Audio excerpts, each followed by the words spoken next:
I arrived in Winnipeg about 14 months ago, and I soon realised that Winnipeg is a secret city. It plays its cards very close to its chest, from where to go and have a nice meal to where you meet people, where you see good art. But I took it upon myself to explore this place. It's a peculiar place with peculiar people who've got really odd stories as well, and it takes a while to get to know those stories too. And I wanted to tell you one of the ones that I found out when I first got here. I used to walk across the Redwood Bridge, which is, I don't know, it's probably about 5 minutes from here, and it crosses over the Red River. And the river is pretty wide there, it's pretty calm, and I used to go walking on there when it froze over in the wintertime.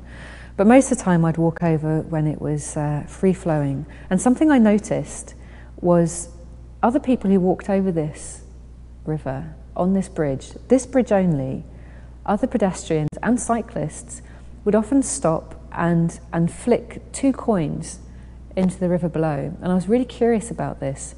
It took me a little while to find out, but I did. And it was related to a Winnipeg institution, the Paddle Wheel restaurant, which you'll find on the top of the Hudson Bay Company here.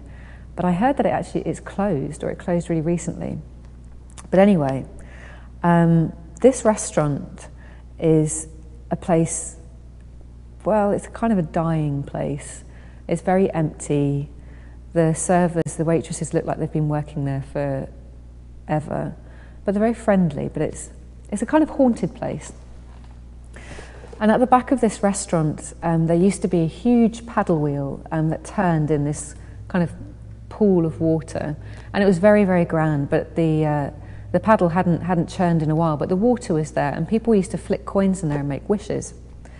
And even when the water stopped being in there, people used to throw their coins in there and make wishes.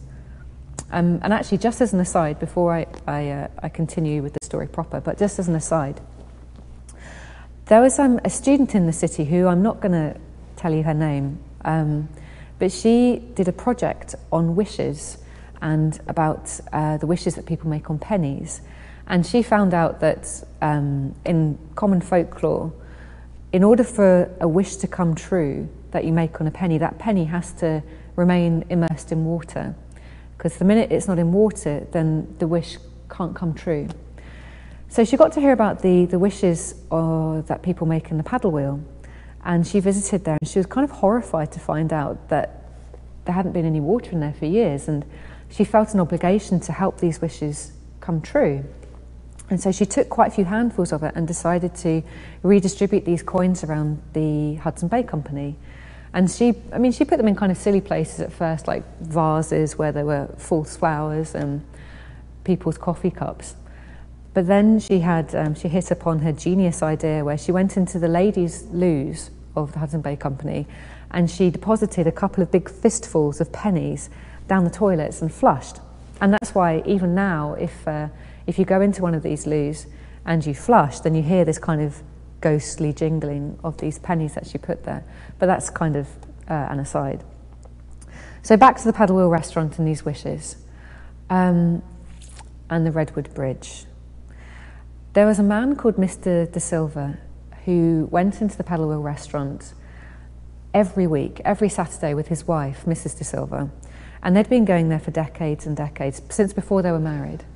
And they had a routine where they'd each get a cup of coffee, they'd have a slice of cake, and after they'd finished their refreshments at the same table, in the same seats, they'd walk over to the paddle wheel, and they'd each take a penny and they'd flick it into the water. And even when the water went, they still continued their little tradition of flicking in a penny. And they never told each other what their wishes were, because they both sort of knew that they were making the wishes for each other.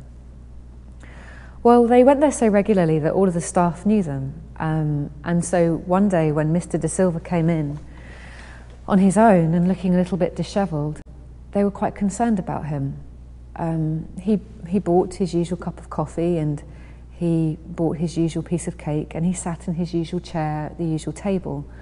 but there was something vacant about him. And of course, Mrs. DeSilva wasn't with him. And one of the waitresses who'd known him for a long time went up to him and asked him how he was, and it turns out that Mrs. DeSilva had passed away. Well, the waitress offered him her condolences and left him be. And he just sat there. He didn't even finish his coffee, let alone touch his cake. And after a little while, he got up and he walked to the paddle wheel where him and his wife had always thrown their pennies, and he stared for a while. And he reached into his pocket as if he was going to get a penny, but he stopped himself. And instead of taking a penny out of his pocket, he reached down into the paddle wheel fountain, and he took a big fistful of these pennies and he put them in his pocket. Then he took another fistful of pennies and he put them in his pocket. And soon he was just taking handfuls and handfuls and filling the pockets of his trousers, of his suit coat, the inside pocket, the waistcoat, his shirt pocket, until he couldn't fit any more pennies into any more of his pockets. And none of the waitresses, no one stopped him. They knew who he was, and they respected what he was doing, whatever that was. Well, Mr. DeSilva, when he'd taken all the pennies he could, he then left the restaurant, and he jingled as he went. And it was quite a walk for him. He was a very frail man, and the pennies were very, very heavy and weighing his clothes down. But he made it out to the car park where he'd parked his car, and he sat down, and some of the pennies spilt out, but by no means all of them. And he started the car, and he drove the way he'd always driven every Saturday. He drove down Portage, and then he drove up Main. And when he was just past Sutherland, and he turned off and he headed towards the river. And he eventually reached the river and parked his car, and then walked down the bank towards the river as it was flowing. It flows quite fast. He walked down to the river until his shoes were in the water, and then his ankles, and then up to his knees, up to his waist, up to his chest, until there was nothing you could see of Mr. DeSilva except the top of his silver hair. And then soon you couldn't see that at all. And he didn't float away, because all those pennies weighed him down. All those wishes that he was carrying weighted him down to the bottom of the riverbed. And when the diver came to retrieve Mr. DeSilva's body, he couldn't carry him to the surface with all of the pennies in his pocket. So he emptied the pennies out of the pockets, he took the clothes off, and he drew Mr. DeSilva up without all of that weight. But those pennies are still at the bottom of the river, and that's why Winnipeggers, when they cross over the Redwood Bridge, the point where Mr. DeSilva took his own life, that's why they always throw 2 pennies. They make a wish for him, and then they make a wish for themselves.